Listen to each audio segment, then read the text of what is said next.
पाव चमकती अगले पिछले काया जब जब करवट बदली पाव चमकती अगले पिछले ऐसा भटक करने वाला कोई आगे नहीं ऐसा भटक करने वाला कोई आगे नहीं रात से निराला रात से निराला कोई और नहीं रात से निराला रात से निराला कोई और नहीं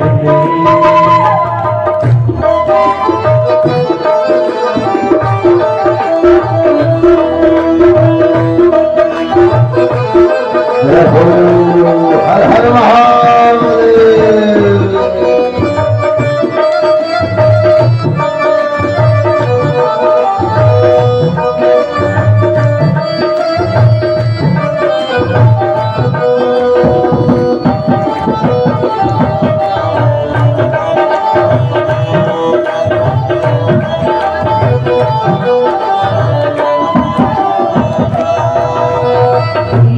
जग का कष्ट निकाला मुझको स्वामी क्यों बिसरा तुमने जग का कष्ट निकाला मुझको स्वामी क्यों बिसराया अब तो मुझको बचाने वाला कोई नहीं अब तो मुझको बचाने वाला कोई नहीं रात से निराला कोई रात से निराला कोई और नहीं कोई रात से निराला कोई रात से निराला उस नगर के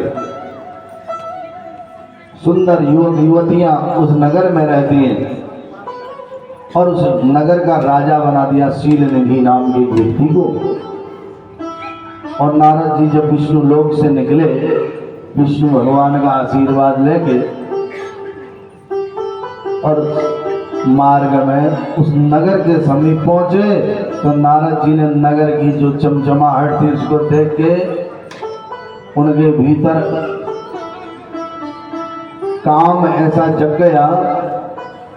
बोला इतना विशाल नगर और क्या उत्सव हो रहे हैं, क्या गाने बजाने ढोल नगाड़े बज रहे हैं। नगर में प्रविष्ट हो गए।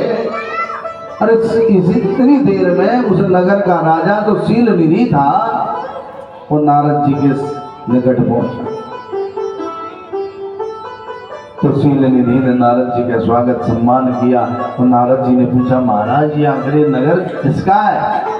शील निधि ने कहा ये दास इस नगर का राजा है। बोला उत्सव किस बात का है। बोला मेरी एक लाडली बेटी है उसके विवाह की तैयारियां चल रही है और उसी की तैयारियों में सजावट की गई है।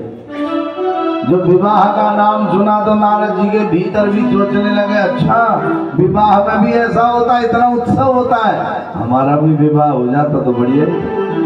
जो काम को जीत के आए थे केवल उत्सव देख के ही विवाह की इच्छा हो गई। भीतर ले गए रत्न जड़ित सिंहासन में नारद जी को शील निधि ने बैठाया और नारद जी के सामने अपनी बिटिया को ला के रख दिया। बोला आप तो ब्राह्मण हैं, संत हैं, ऋषि हैं। नारद जी ये बिटिया के विवाह की तैयारियां चल रही हैं, इसके लिए स्वयंवर रखा गया है। देश विदेश के अनेक राजा राजकुमार यहाँ पहुंचे हमारी बेटी के स्वयंवर के लिए। और नारद जी की जो नजर पड़ी शील निधि की वो सुंदरी बेटी पर जिसका नाम है श्रीमती, नजर पड़ती नारद जी तो विह्वल हो गए। बोला अब तो मैं इससे ब्याह करूंगा, दूसरे को ले जाने नहीं दूंगा। लेकिन नारद जी ये मन ही मन सोच रहे इन कपड़ों में मुझसे कौन ब्याह करेगा, ये मेरी दशा देख के तो दूरी भाग जाएंगे। तो नारद जी मन ही मन सोचने लगे। कोई भी अविवाहित कन्या जब विवाह के लिए सोचती है तो सबसे पहले मन में विचार होता है कि दूल्हा बड़ा सुंदर हो, सुंदरता पर बड़ा विचार किया जाता है। और मेरी तो वेशभूषा इतनी बेकार है कि तो नारद जी सोच रहे मैं विष्णु से आग्रह करूंगा कि कुछ दिन के लिए अपना चेहरा मुझे दे। भगवान विष्णु यदि अपना चेहरा अपना स्वरूप मुझे दे देंगे तो ये सील निधि की बेटी श्रीमती अवश्य जयमाला मेरे गले में डाल दे। नारद जी के मन में विचार आ रहा है और सील निधि ने जो बेटी को सामने रखकर नारद जी से पूछा, हे ब्रह्मपुत्र नारद जी, ये मेरी बेटी है, इसका स्वयंवर होना है। अरे आप तो बड़े विद्वान हैं, तो बताएं कृपा करके किसको कैसा दूल्हा मिलेगा। और नारद जी अपनी प्रशंसा के पुल बांधने लगे। देखो सील निधि, अरे आपकी बेटी का तो सौभाग्य बहुत जबरदस्त है। इसको तो ऐसा दूल्हा मिलेगा जिसने काम पर भी विजय प्राप्त की होगी, क्योंकि नारद जी काम पर विजय प्राप्त करने का अभिमान ले गया है, अपने को उसका दूल्हा मानने लगे। बोला ऐसा योगी होगा, ऐसा संत होगा, दुनिया में सबसे ज्यादा सुंदर होगा, क्योंकि सुंदरता का स्वरूप विष्णु से लेने का मन बना लिया। तो सारी भविष्यवाणी करके नारद जी वहां से निकले और सोचने लगे फिर जाता हूँ विष्णु लोक में। और पहुंचे विष्णु लोक में और भगवान विष्णु के सामने भगवान तो समझ गए काम का प्रभाव चल गया है, महादेव की माया काम कर गई है, महादेव जो चाहते हैं वो होने लग गया है। भगवान विष्णु ने कहा नारद जी कैसे आना हुआ, अभी अभी तो गए थे, यहाँ कैसे पहुंचे हो। तो नारद जी कह रहे हे प्रभु, मैं आपका परम सेवक हूँ, आपका दास हूँ, और एक आपका परम भक्त है सील निधि नाम का राजा, जो आप कहोगे वही आपका भक्त करेगा। उसकी बेटी है श्रीमती, वो विवाह के योग्य है, उसके विवाह की तैयारियां चल रही है।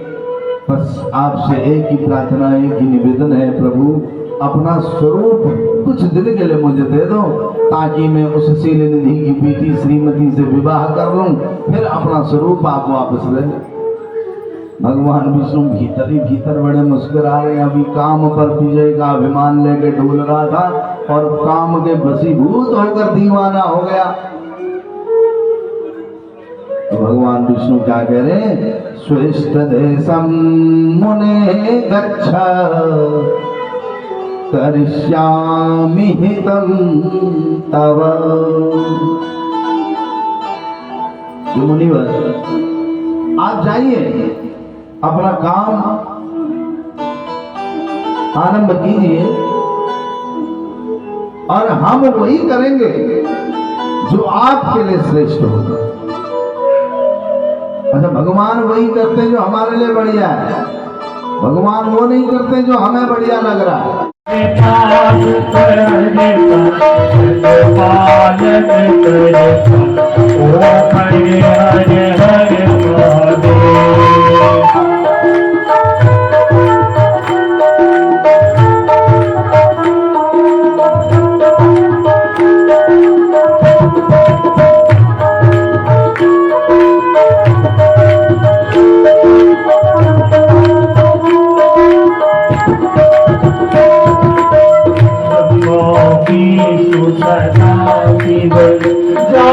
हमें देखा, तुझे जानत हमें देखा, धन्यवाद तेरी कीमत है, क्षमा तेरी